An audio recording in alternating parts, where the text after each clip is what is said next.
एक बात बोले पवन भैया, आपको बुरा लगेगा, सीधे दिल पर लगेगा। खेसारी लाल यादव जी आपको भी बोलते हैं, आपको भी दिल पर लगेगा। ट्रेंडिंग अपने आप को बोलते हैं, एक बोलते हैं पावर स्टार, एक बोलते हैं अपने आप को हिरान, एक बोलते हैं अपने आप को बबुआन। दोनों को गुस्सा लगेगा। क्या आप ट्रेंडिंग स्टार होकर, पावर स्टार होकर, क्या छोटे मोटे गेम एप्लीकेशन का स्पॉन्सर करते हैं? आप पे शोभा नहीं देता है पवन सिंह भैया।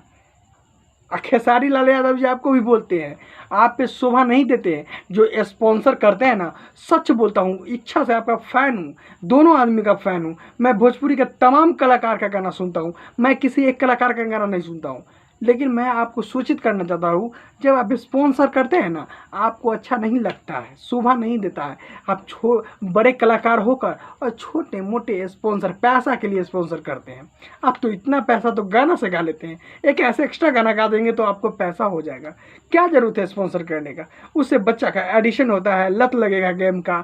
जब एक बार आईडी बना लेगा तो वो बेचारा आर्थिक स्थिति से, मानसिक स्थिति से, अपना विचार भाव से उसमें खो जाएगा और उसका लत खराब हो जाएगा। इसे आपसे अनुरोध है, रिक्वेस्ट है पवन भैया, खेसारी लाल यादव भैया, प्लीज़ आप लड़कों को बर्बाद नहीं करिए।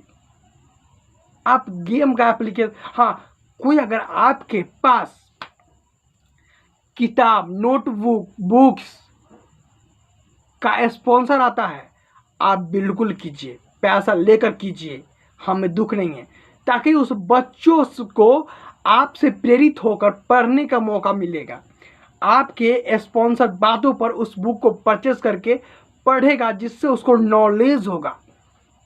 और हाँ, किताबी पढ़ाई, किताबी ज्ञान, स्टडी, रीडिंग कभी व्यर्थ नहीं जाता है, किसी भी एंगल से। चाहे आप पढ़ाई पढ़ रहे हैं, चाहे किसी चीज़ का कोर्स कर रहे हैं, चाहे पढ़ाई छोड़ चुके हैं, चाहे आप गृह अवस्था में हैं, किसी भी अवस्था में है, आपको बुक्स कहीं से लॉस नहीं करेगी, आपको प्रॉफिट ही देगी, ग्रोथ लाएगी, ग्राफिक उठेगा, ग्राफिक डाउन नहीं होगा। इसलिए आपसे अनुरोध है, आप आइंदा अगर हमारी बात आपके पास पहुँचे हुआ होगा तो प्लीज़ स्पॉन्सर नहीं करेंगे गेम वगैरह वगैरह का। करना है तो बुक रिलेटेड और स्टडी रिलेटेड कीजिए ना स्पॉन्सर, पैसा लेकर कीजिए। हमें दुख नहीं है, हमें प्रॉब्लम नहीं है, कोई एतराज़ नहीं है। जय हिंद।